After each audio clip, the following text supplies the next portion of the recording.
দুই বাংলার জনপ্রিয় অভিনেত্রী জয়া আহসান আবারও আলোচনায়। সম্প্রতি এক পডকাস্টে তিনি খোলামেলা মন্তব্য করেছেন বাংলাদেশের চলচ্চিত্র অঙ্গন নিয়ে। জানিয়েছেন নিজের নিবেদন থাকা সত্ত্বেও তাকে সঠিকভাবে ব্যবহার করা হয়নি এই দেশের পরিচালকদের হাতে। জয়া বলেন, যে পরিচালকদের জন্য সবসময় হাজির থেকেছি তারা আমাকে সঠিকভাবে ব্যবহার করেননি। বাংলাদেশে একটা প্রবণতা আছে, পরিচালকের বান্ধবী বা স্ত্রী অনেক সময় নায়িকা হন। এটা আমার পক্ষে সম্ভব নয়, আর এ কারণেই আমি কর্নার হয়েছি। অভিনেত্রীর মতে, বাংলাদেশে অনেক পরিচালক এখনো নারীকে কেন্দ্র করে কাজ করতে ভয় পান, করলেও সেখানে স্থান পায় তাদের ঘনিষ্ঠজন বা মেগাস্টাররা। অথচ একজন পিওর আর্টিস্টের ওপর বাজি ধরার মানসিকতা অনেকের নেই।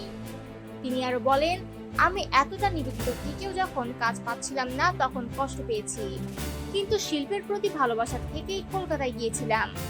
সেখানে বাইরের একজন শিল্পী হয়েও আমি সম্মান পেয়েছি, ভালো চরিত্র পেয়েছি, আমাকে কেন্দ্র করেই গল্প লেখা হয়েছে।